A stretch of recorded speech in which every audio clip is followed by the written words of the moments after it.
This is the Bates Bobcast, our weekly podcast where we take a look at the week that was in Bates athletics.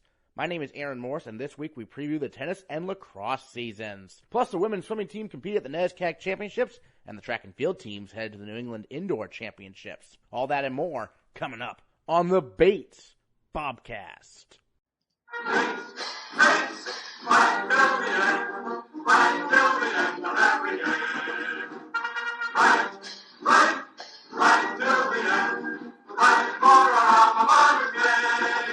The women's swimming team finished 6th at the 3-day NESCAC Championships over the weekend, despite not having any divers on this year's roster. First-year Caroline Apathy led the way for Bates in the pool, tallying 5 all NESCAC performances by finishing second in both the 50 and the 100-yard butterfly, and helping Bates take third place in 3 different relays. She broke the school record in the 50 fly and currently ranks 6th in the nation in the 100 fly. And she is our female Bobcat of the week. Caroline, first of all, your first NESCAC swimming championships. How'd it go overall? Obviously, you seem pretty comfortable in the pool there against some elite competition, right?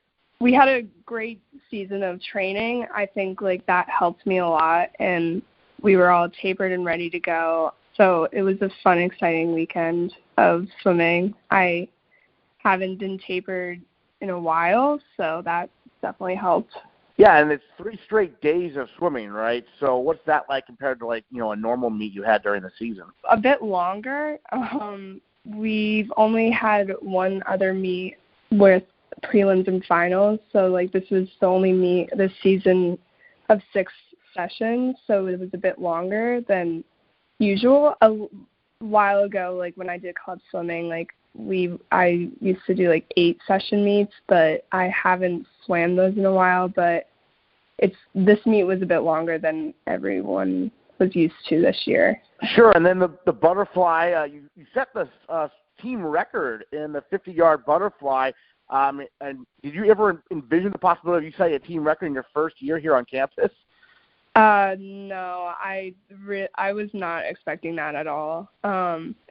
I kind of was I swam it in the morning, and 50s are very hit or miss because they're so short, and I just wanted to, maybe go the same time and if anything faster at night. So I really wasn't expecting to go faster, especially that time. And I had no idea it was a school record at all until 30 minutes after I swam it. So that was pretty exciting, but I'm pretty happy with how it turned out. How'd you find out it was a school record? My coach, PC, told me, I think after I warmed down, I'm pretty sure. I kind of, warmed down, and then I got out, and he, told me that was, our new school record, and I was wow. I was kind of shocked and surprised, but, yeah, that's how I found out. Excellent. And then, you're a first year here, so tell us how you decided to come to Bates for academics and for swimming as well. I didn't know if I wanted to swim in college yet. All I knew was I wanted a small liberal arts school setting, and I wanted to stay relatively on the East Coast, I think. I was looking at other liberal arts schools, but I really took, I wanted academics first. So I really wanted a D3 program because I think that was, what was in the cards for me, swimming-wise. And my old swim coach, who was also a college counselor, I went to him for help in looking for schools, and he recommended Bates College to me. And it was my junior year, and I never heard of Bates before until then. And I started looking into it, and I was really I was very happy that once I emailed coach and I found out I had a chance of coming here and getting in, I was very happy. And then I took my recruiting trip, and that kind of sealed the deal. I met with the team, and I really saw myself with the whole team setting, and I really liked the canvas, and yeah, everything was perfect, and everything is perfect. Excellent. Had you ever been to Maine before your recruiting trip? No, I have never been to Maine. The farthest I've ever gone was New Hampshire, was on vacation, but I never set foot in Maine until on my recruiting trip, and it's very beautiful. I'm not used to it. Yeah, what was your initial impression when you first came to campus and everything? What were some things that stood out to you? Well, I came in the fall, so all the I'm from outside of Philadelphia. I'm from the suburbs, so I am used to seasons. But when I came and we went apple picking, and I was looking out, and it was just beautiful, red and orange, covered trees, and I wasn't used. I've never seen that view before, and I was kind of taken aback, and everyone around, I was asking people around me are they used to that, and they were all yeah, we're pretty used to it. So I don't know. Yeah, it was very beautiful in the fall. Excellent. Well, and then from a swimming perspective, what's been maybe the biggest adjustment from swimming in high school to swimming in college? I never did morning practices, and I never did lifting. That was probably the biggest adjustment for me. But when you're waking up at 5:30 in the morning or 5 o'clock in the morning, it gets, everyone else is doing it too, so you're not alone with it. I walk to the pool at 5:30 in the morning, and I see other people walking to it too, and you're not really alone in that, so it makes it easier. And everyone when lifting upstairs in the gym, it's easier too, because I had no idea what I was doing at first, and you can ask other people on the team what to do, and they're pretty helpful with that too. So it was an easy adjustment to that. Great, and then obviously you were starring there in the butterfly at the NESCAC Championships. Where do you start swimming the butterfly, and what makes it such a good event for you, you think? Well, when I was a kid, I used to swim a lot of backstroke, and butterfly wasn't really one of my main events. I think I don't know why butterfly, so I'm more adjusted to that. I think whenever we do kicking sets, I always like to do butterfly kicking underwater, and in my opinion, I feel faster than when we do regular kicking with a board or freestyle kicking. I'm more of a fan of butterfly kicking underwater. I think just doing that, it's more fun. I know on Sunday you were in the freestyle relay race, right? 40-yard freestyle relay. So how does a relay race compare to an individual event for you? I love swimming relay races so much more than doing individual events. I just think swimming in general is a very tough sport, and when you're on a relay, it's just so much more fun. You have more adrenaline because you're with other people, you're with your other teammates, and everyone is screaming during the relay races, and it's just such a more electricity in the air. It's just more, it's more fun. I feel I go faster in a relay.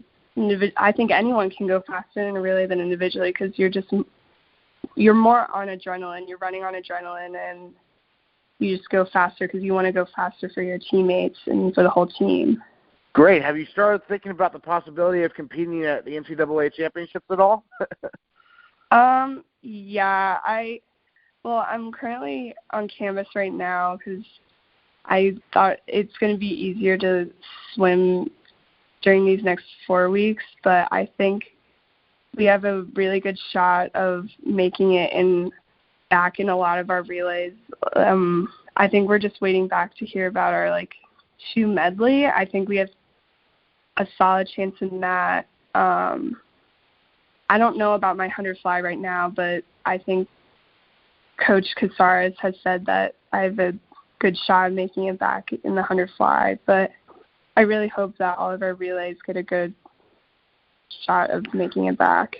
And have you talked to any of your teammates about the experience of competing at nationals or anything like that? Yeah. Logan, I think she's gone almost every year, and Hope Logan. Hope said it was a really fun meet, and it's a really nice experience. And Yannicka, she also said that going it opens a whole new world of swimming. You see people that are just ridiculously fast, and it just is like an eye-opener kind of meet. So I'm kind of excited about that. Great. Last question for you. Any other thoughts on the experience of the NESCAC Championships and what you got out of it? It was a really fun meet. I was not expecting it to be as fun. It's weird because a lot of people, half your team's swimming at night, and then the other half of your team, it's just everyone's cheering for you. Everyone knows.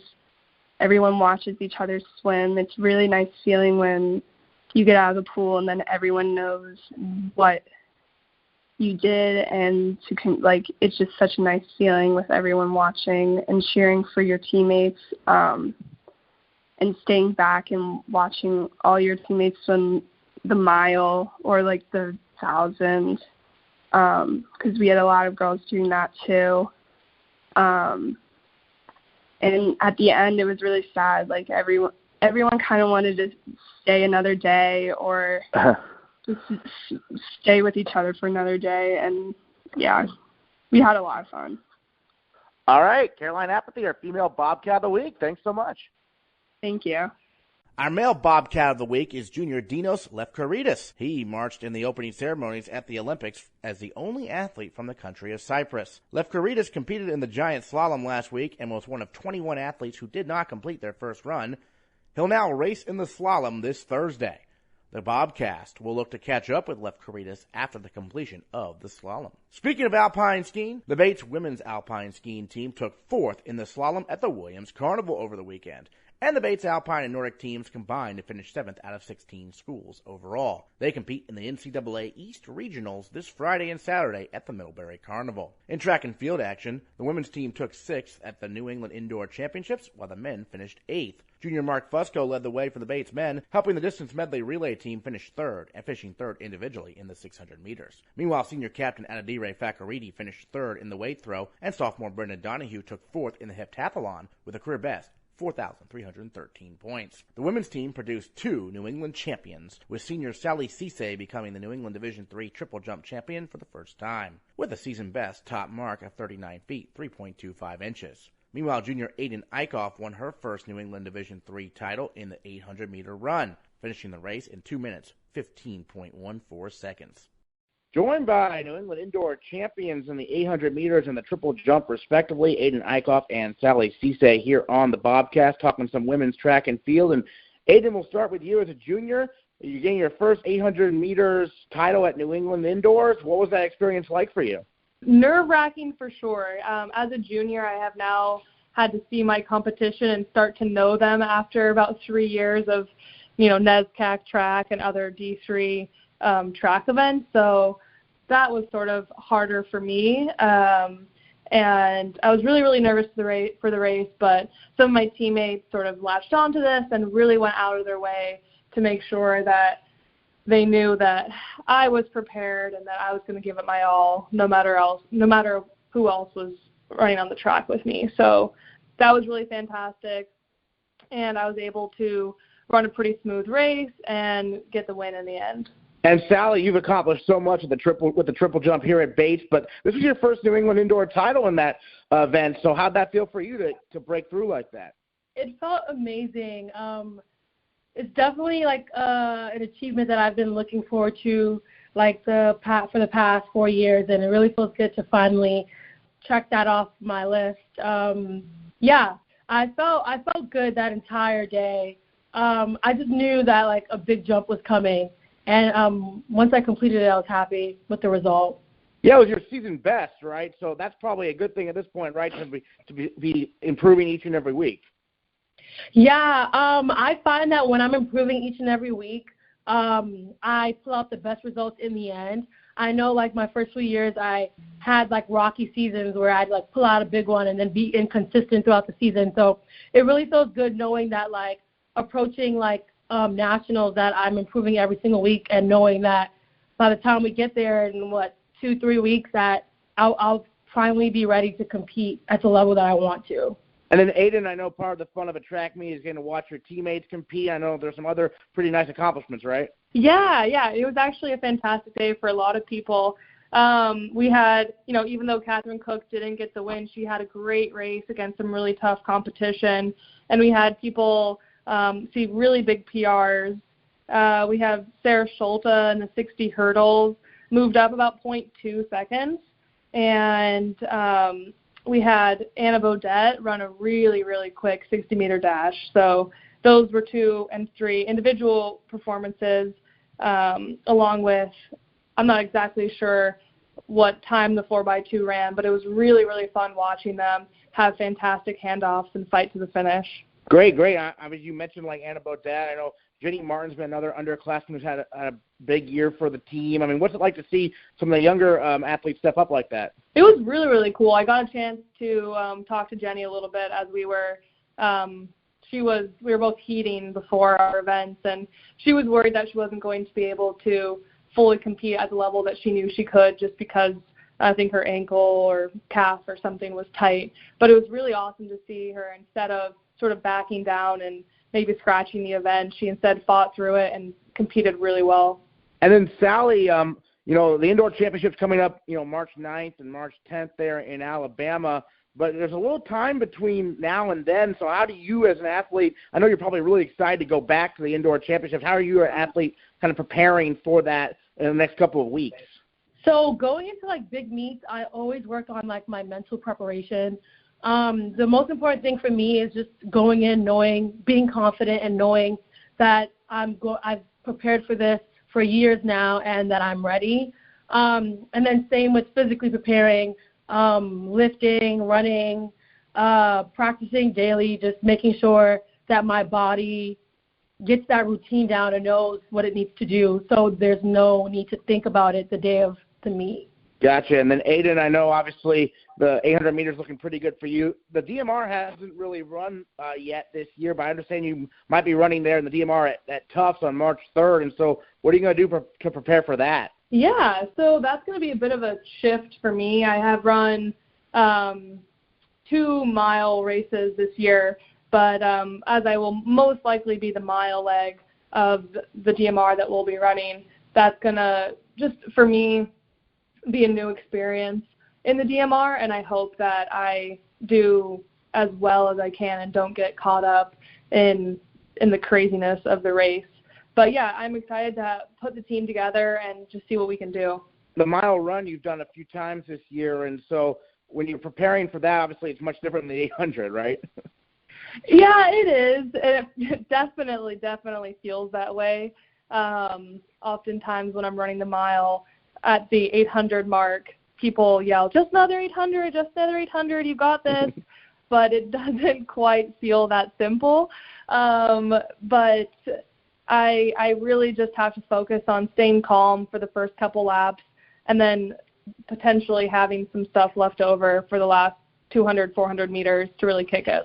And then, Sally, I know you got second last year in outdoors in the triple jump, right? So this year, your senior year in indoors coming up, I assume the goal is a national title. Is that fair to say? Oh, yeah, that's definitely the goal. It's been the goal ever since I got here. Looking forward to my senior year. And, yeah, we're just going to keep working at it and put it into the atmosphere, and hopefully things go well. Great. And then, Ayden, any other thoughts on New England's and what's looking forward to the rest of the season here? Yeah, I'm just excited to finish the season strong. For a lot of people, indoor they like it because it's a controlled environment. It is also a more energizing environment than outdoor can sometimes be, especially if we have smaller meets. So really just going to try to focus on that energy, let it fuel me through my races, and then make sure that I'm really, really hitting the ground running for outdoor. Terrific. And then, Sally, last question for you. Then same question, kind of any other thoughts on the most recent meet there at New England and what you're looking forward to the most? Yeah, I'm excited. I'm really excited to run into some of the girls that I've been competing with for the past few years because none of them are in New England, and I never get to see or compete with them. And we've built a love-hate relationship with each other in terms of, like, who's coming in ranked where and things like that. But I get pumped up whenever I see them, and I'm excited to be able to compete with them. There you go. Ayden Eickhoff, Sally Ceesay, a couple of New England champions here on the Bobcast. Thanks so much. Thank you. Thank you. The women's squash team defeated Hamilton, Tufts, and Dickinson over the weekend to claim the Walker Cup title at the College Squash Team Nationals hosted by Harvard University. The men's squash team competes this week in Team Nationals at Trinity College. And we'll recap both squash seasons while looking forward to individual nationals next week on the Bobcast. This week, it's time to preview the lacrosse and tennis seasons. Head coach Peter Lasagna and the number 11 nationally ranked Bates men's lacrosse team takes on number 3 RIT this Saturday at UMass Amherst to begin the 2018 season. Coach, first of all, coming off an NCAA quarterfinal appearance, you're challenging your team right away. You're facing last year's national runner-up, RIT, powerhouse traditionally. Bates in recent years has become a powerhouse as well. How did this game come about? Well, I've been wanting to play RIT for a long time. As you just said, they've been a power in our sport and in the northern region forever. They're incredibly talented. They're incredibly well coached. They're stocked full of Canadian guys that can do things that we've never seen before.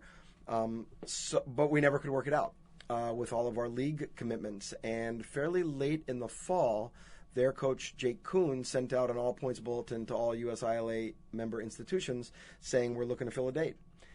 And I looked at my schedule, and that's when we were scheduled to play Roger Williams University at Roger Williams. So I thought for a long time about how much I've hated getting these kind of calls when I've gotten them late in the fall. But I made the call to Marty Kelly, who's a good friend at Roger Williams, and he was fantastic about it. And obviously they did not like losing a home game and finding out late in the fall that they were losing a home game, but he understands what the game means for both programs and how important it is. And so he gave us our blessings, and then we started looking for a site. And we looked at the Carrier Dome. We looked at doing a doubleheader with Albany. We looked at a few different sites, and UMass said yes. And their field, a Division I program, the field apparently recently redone, very nice. Yeah, named after Dick Garber, their legendary head coach who I knew when he was alive and competed against and revere, and is just one of the most important people in our sport, especially in New England. And they recently redid their field. It's beautiful, and we're just incredibly fortunate for them to let us do this. And UMass plays Harvard in the preliminary game at 1 o'clock. So we get to also be part of a really exciting Division I, Division III doubleheader. Great. So Harvard versus UMass, then Bates versus RIT. So the first game, are you going to get a chance to watch that then? I'm going to try. I mean, obviously our focus needs to be on our business that day, but I also think it is, we're all about being students of the game, and I think we have an opportunity to watch two really good Division I teams, two of the better teams in New England, go at it. I would love to see our guys witness that and learn a little bit through osmosis. So we'll watch part of a half or a half maybe. Excellent. Now this team, Charlie Fay graduated, Kyle Weber graduated, Fred Ulbrich graduated. Those were 3 All-Americans, first teamers there. So now, what do you do exactly? Who's stepping up? Yeah, we graduated, an extraordinary senior class that included 5 All-Americans, right. And this year is about stepping up. And we've got a number of people, I would say, in every class, seniors on down, who all understand that they're going to be playing different and many of them bigger roles than they have in the past. But we also have the highest expectations and the highest standards that we've had in the history of our program. And people need to understand. Certainly, our guys understand that as great as Kyle and Freddie and Charlie and all those people were that graduated, there are a lot of other really good people on that team as well, and those people didn't do it by themselves. And so our guys, what I've sensed all year long, at a distance, obviously given NESCAC rules, is just how high the returning people's standards are. And so, for example, if you're a sophomore in the Bates Lacrosse program right now, what you know as normal is going 14-0 through the regular season and winning a couple playoff games, going undefeated through the NESCACs, and then advancing to the NCAA quarterfinals. So that's what their expectations are. And who are the people that are going to fill their voids? Again, I think that'll be a collection of people that we're really excited about. One day in, I can't answer all those questions today, but I can tell you that obviously Burke Smith and Clark Jones, our two senior captains, are going to have a whole lot to do with what we do. Without giving anybody an early scouting report, Burke and Clark may not be playing where they have played in the past. And then obviously we return Matt Lastava, our returning leading point scorer. And then it's really looking at seniors, juniors, sophomores, and then getting to know the freshmen and see who's ready to step up. There are a couple people, Duke Brown-Jones, Curtis Napton, R.J. Sarka at the offensive half, Frankie Spitz, Stephen Bull. I think we feel like we're as deep in the goal as we've ever been. Having Eli Cooper come back now as the guy with sort of the leader in terms of who's gotten the most reps facing off. Obviously, that's going to be gigantic for us. We also lost Sam Francis, obviously. And I think we have depth. I mean, from what I can understand from meeting with the captains throughout the fall and early this semester, we've just got depth and are highly competitive at every position. Our style's not going to change. So are we going to score as many goals a game as we did on day one? I don't know. I hope so. But if it takes a little bit more time to figure it out, and if we have to be a little bit more patient at times to give our very new defense a chance, that's okay. But we're still going to be the Bobcats. We're still going to play fast and be chaotic and get contributions from a lot of different people. Well, that goalkeeper position, that's going to be a real battle, right? Yeah, I mean, we return. Mitchell Drake did a phenomenal job for us through most of last year. Then Rob Strain got a crack at the end and also did quite well. We've got a freshman, Spencer Fox, who, again, from all I've heard, had a very, very good fall and preseason. And so, yeah, it's a real battle. We're sorry that Jared Bauman, who is a senior this year, is not able, due to some lingering injuries, be able to be with us. But he's still with us at practice, but not able to play. So, yeah, we feel really, really deep there and really deep at every position, and we get Max Bresci back, who was not with us last year. We get Jack Merritt's back, who was not with us last year. We get a new and improved Rocco Fantoni, a junior this year, ready to take on a much bigger role. Jack O'Brien comes back as a seasoned long stick midi for us. So I think we've got a lot of really neat opportunities. What we've got to figure out quickly is who are those people? What are the best combinations? Who's best in what role? And again, when you've got a scrimmage with Bowdoin coming up on Tuesday and the opener against RIT a week from tomorrow, we've got to make some of those decisions quickly. So that scrimmage against Bowdoin is going to be very valuable, I imagine. It's gigantic. I mean, it's our only preseason scrimmage except for against ourselves. So, and they're really good. Right. If I'm them, again, I'm not trying to coach anybody else's team but my own, but looking around at the preseason stuff, obviously Wesleyan gets all the credit that they should and are the odds-on favorite to win our league and maybe win the national championship. That's all completely deserved with the team that they return and with everything they accomplished last year. But Bowdoin also returns almost everybody from a really, really talented team, and I bet they're on a mission. So I wouldn't be surprised if I'm calling a timeout in the first quarter just for us to relax a little bit. Well, that was one of the more epic games last year was at Bowdoin, right? But again, welcome to the NESCAC. There's a game that we were darn lucky to survive. We made a couple big plays late at both ends of the field. Mitchell made a couple big saves. I remember Freddie and Rocco had a couple knockdowns that turned into transition opportunities for us. Kyle scored a couple big ones. We were damn lucky to get out alive. And that whole team, except for their goalie, who was very good, the whole team is back. Yeah, so Matt Lastava, last year we talked about how, there's Andrew Melvin, who we should have mentioned, he graduated also, but Andrew Melvin and Charlie Fay, and then Matt Lastava on the attack. Those two have graduated, so this is a real opportunity for Lastava to see what he can do, not by himself, but in more of a featured role, right? No, that's a very good way to put the question. And it's certainly not by himself. Yeah. And it wasn't by himself last year. But he's a returning All-American, and that's meaningful. He will be a marked guy. And, for every offensive player, but especially for attackmen, going from being a freshman who people eventually found out about but didn't know to start off the season to being an established, now returning sophomore, that's quite a bit of difference. And so, again, how teams are going to decide to match us up, I don't know. But probably Matt wasn't getting the first defender last year, and he probably will this year. So that's very different. But I will tell you, nobody works harder, and I know that simply because my office is located where it is, which means that if you want to come do wall ball in one of the racquetball courts in Merrill Gym, I'm going to see you. And Matt works at it hard every day. He loves the game. He's excited about it. He brings incredible energy. But as you said, he's not doing it alone. I think we will be a little bit more of a 6 or 10 or 12-headed beast this year, and he'll find his opportunities to make great plays for us. You have decisions to make about who's even going to be on the roster. Has this ever been a factor before? Not in the way that it is this year. Part of the success and popularity of our program means that a lot of people want to play lacrosse at Bates, whether I recruited them or not, and that's incredible. That's what we want. That's very consistent with Bates and Bates Lacrosse and the NESCAC philosophy.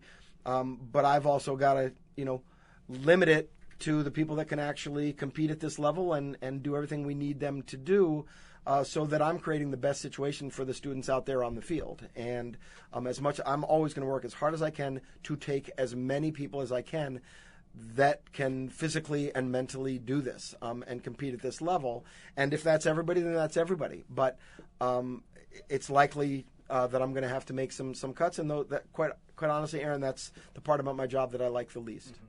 Now, they say in sports and college sports, the best programs don't rebuild, they reload. Is this a year where we find out if Bates is going to be reloading or rebuilding? Well, yes. Yeah. And I'll be honest, I think part of the excitement that I sensed yesterday at the first day of practice, and what I've really sensed all the way through since the school year started, was they understand what people out there think. And that whether people view last year as a normal next step for Bates Lacrosse that we've been building to, or they look at it as a one-year aberration that was largely the work of a couple really extraordinary individuals. Either way, the bottom line conclusion is we don't really have to worry that much about Bates this year. And I learned a long time ago to stay away from lacrosse chat rooms. That's not good for my mental health or my professional security probably, but I know how good this league is, and I know how great the competition throughout Division III is. And you know what? People should not put us in Wesleyan's league or Amherst's or Bowdoin or maybe even Middlebury. And certainly, again, I mean, RIT went to the national championship last year, so that's all rational. I'm not disputing that. But again, we've got really hardworking, proud people that are really excited to take another shot at it. I think outside of our locker room, people probably don't understand that last year's team, which includes, 3/4 of the people that are back here this year, they weren't pleased with how the season ended. Right. I think outsiders might go, wow, isn't that a neat little story? And it certainly was a neat little story. But we didn't accomplish our goals. And so we have unfinished business. And I think all of the returners and the first years are learning this quickly. We have unfinished business, and our plan is to finish that business. Peter Lasagna, thanks so much. My pleasure, Aaron. Thank you. The Bates women's lacrosse team hits the road to take on Colorado College this Thursday. Head coach Brett Allen previews their season. Every year we kind of talk about different opportunities for Feb break, places where we can go, so that way we can take weather out of the equation, hopefully, and know that we can get just a good week of practices in and potentially play an opponent. As it turned out, Colorado College had space in their schedule and was happy to host us. And while we're out there, we're also going to scrimmage against Colorado State Pueblo, which is a Division II program that's just starting up in the last year or two. So Division II, especially when it's a new program, you really don't know what to expect, right? No, and, honestly, the scrimmage isn't about who we're playing. It's just about playing Right. against somebody who isn't wearing the same penny as we are. Yeah. And so, who the opponent is kind of irrelevant. It's just a chance for us to play before we play against Colorado College next Thursday. The other thing is we've got a lot of new rules this year. So yes, I was going to ask you about that. Yes, so it's a good chance for us to be in sort of a game and live situation against another team while we get used to new rules. Well, give us the nuts and bolts for fans out there. What new rules can they expect to see? So there's a couple of bigger ones, I guess, that will probably be noticeable. The first one is there is a 90-second possession clock now. It was instilled last year at Division I, but Division II and Division III added it this year. So there will be a shot clock visible or a possession clock visible in every game, and each team needs to get a shot on the goal or off the pipe in order to maintain possession for it to reset.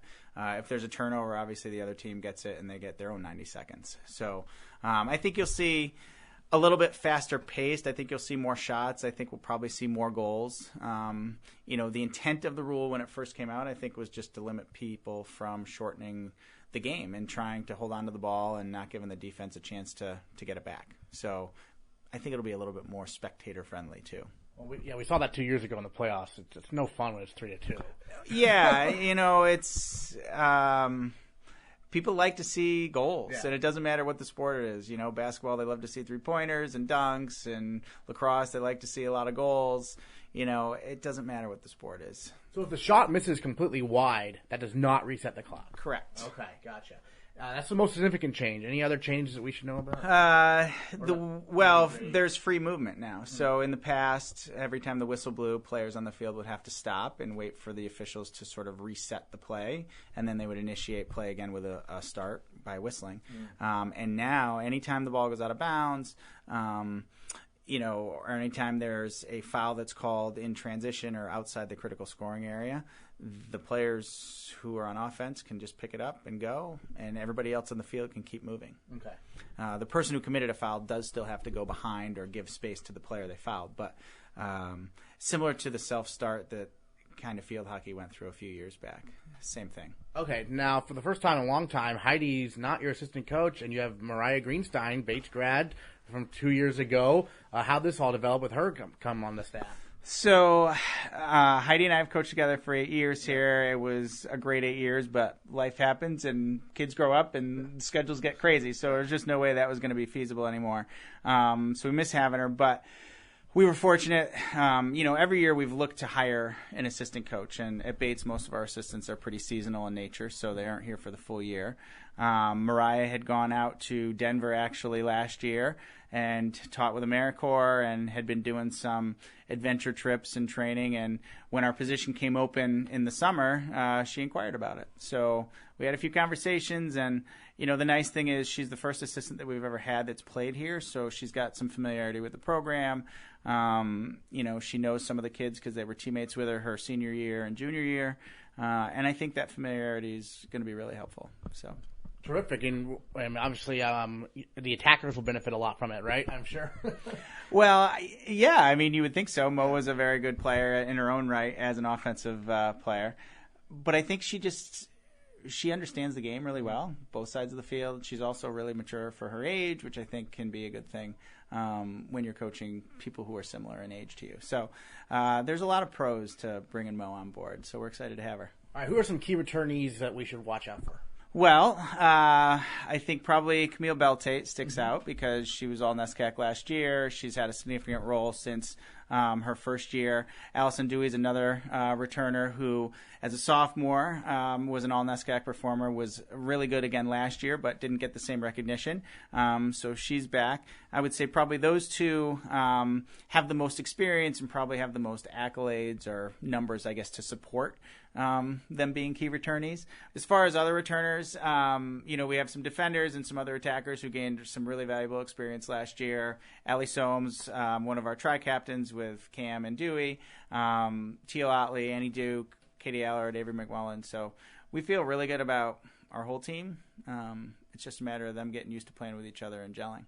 we've only had one practice, but it was really nice to see the flow, and the pace of play was really fast and really good, and the mistakes were relatively minimal for everybody. And obviously throw in a group of first years that bring a lot of energy and enthusiasm because they're going through it for the first time, and we're excited about that group from a skill perspective as well. So we'll see. We're optimistic, that's for sure.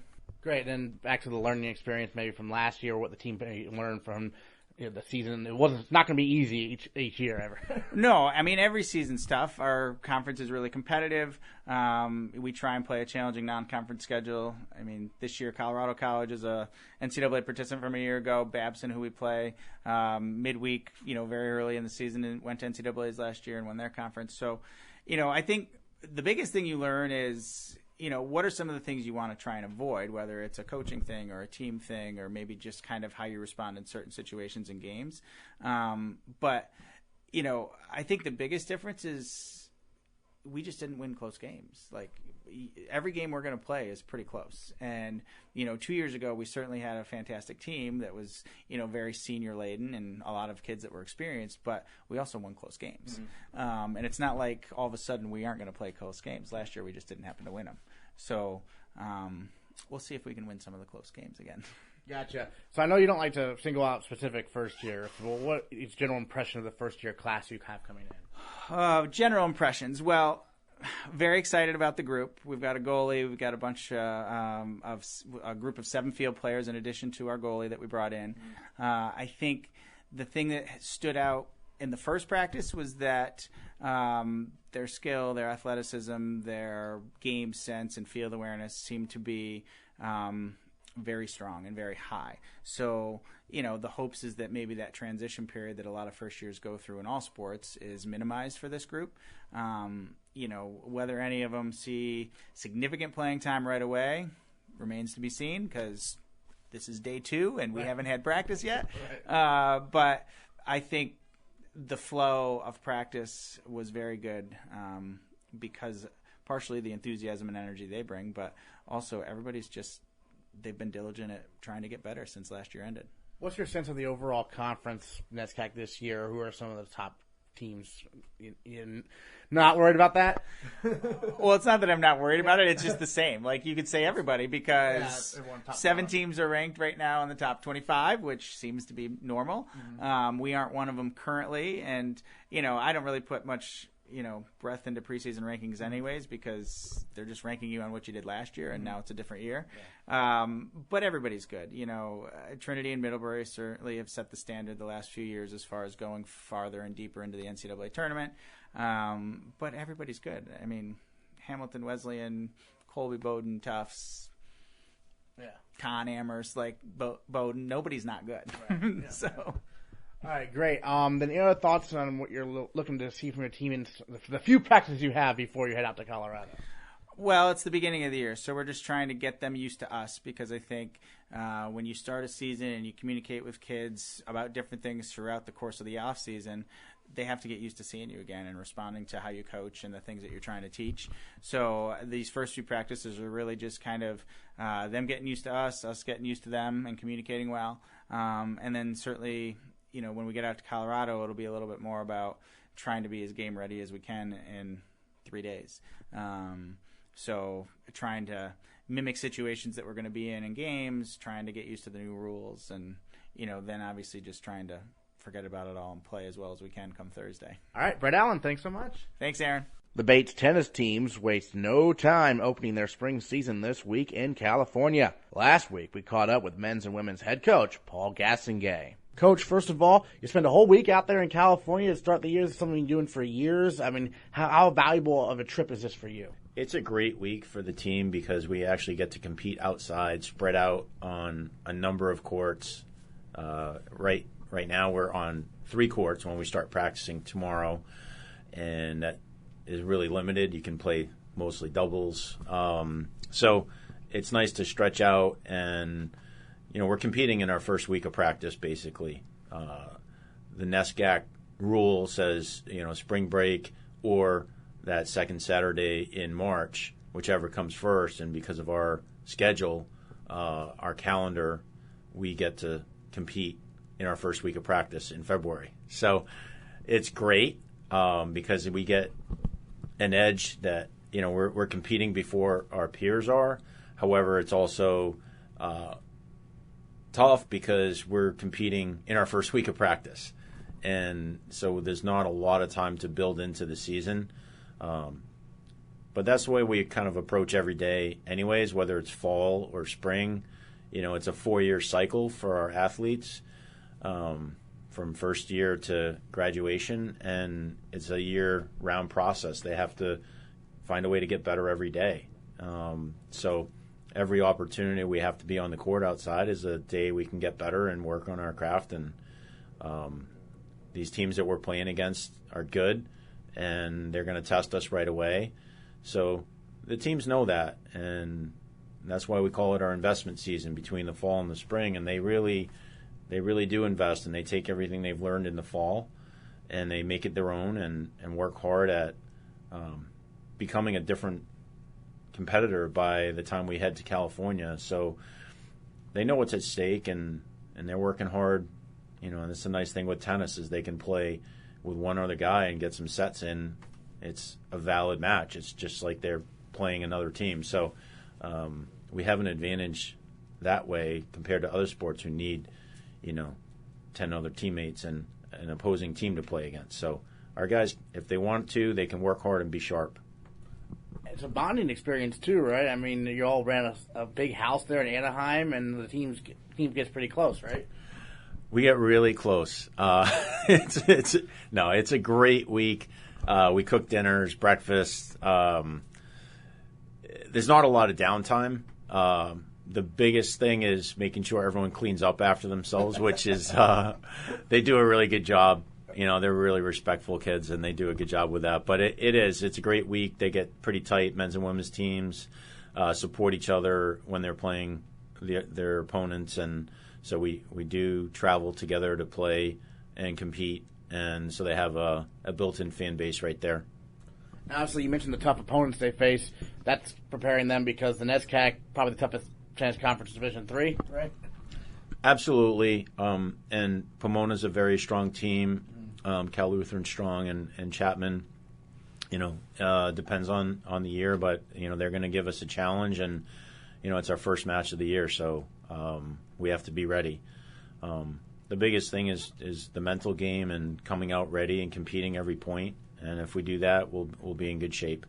Then we'll go back and practice and get better, and then go out to the next match, and, that's going to happen all season long. How excited, is the teams this year? Because I feel like last year, the men we chronicled that they were able to make that NESCAC tournament, which is tougher in tennis because there's only 6 teams, and the women were pretty close as well. They had a solid season, so it seems like both teams were on the rise, right?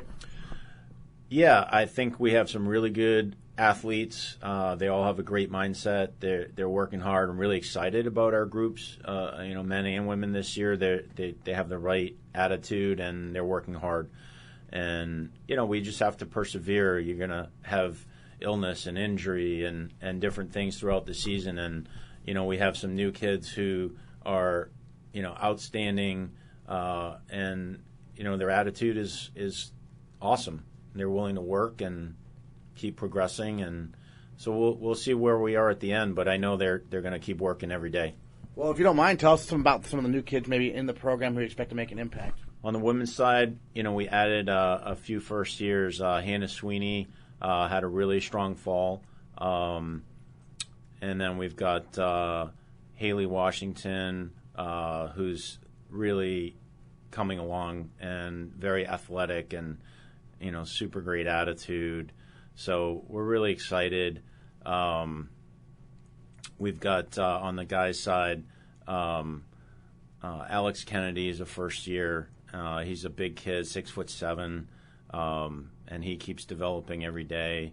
So we got new kids, but it's really like you said, playing against the toughest team in the NESCAC every day, and the other teams we play, whether it's our March trip or the California trip, they're just excellent teams. So we got to be sharp and we got to keep working.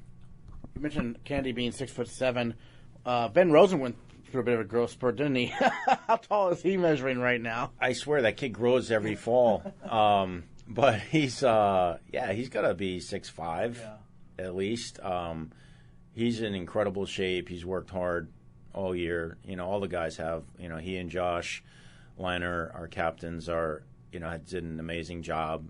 Same on the women's side with Maisie. They've worked harder than they ever have, and together as a unit. So it's been really cool. Rosen now a senior, and so he's obviously had some great years the past few years. What part of his game has he been focusing on the most to take it to the next level for NCAAs and whatnot? I think with him, like I said earlier, it's a year-round process for 4 years, and no one did that better than Ben. He's continued to work in the summer between seasons. It's been a daily approach for him, and he has visions of winning a national championship. That's really what he wants. And he's doing everything it takes. It's a tough task, and I know, when he works hard and he applies himself and he has the right attitude, he's already a champion just by doing that. And every day he competes. He leaves everything on the court. He's a great example for his teammates, and they can all learn from Ben. And he's a model for the rest of the NESCAC as well. He's just a great sport out there and just a great competitor.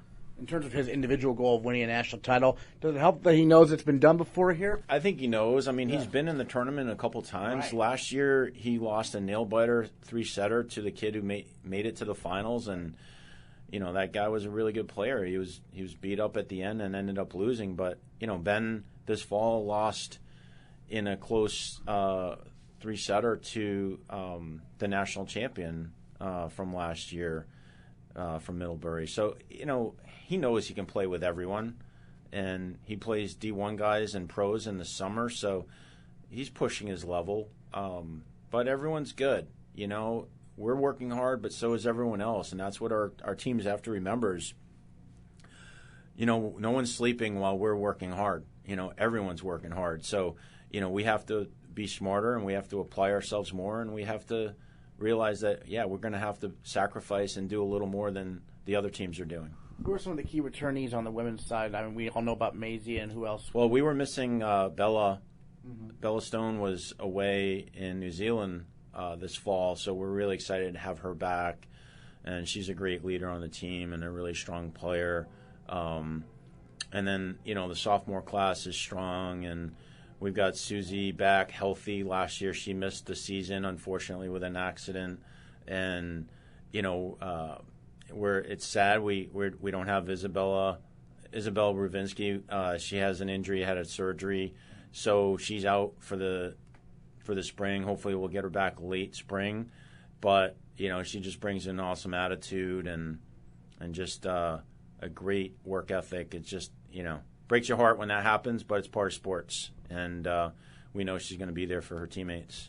In terms of the doubles lineups for both teams, are those set, or are you going to mix and match a little bit? You know what? That's always a work in progress, and that's what we'll use this week for, is to really try to figure out is there a new lightning in the bottle that we can put out there.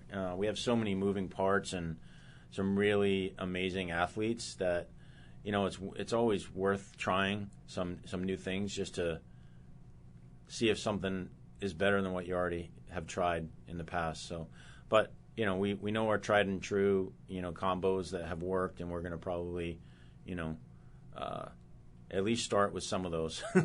Right.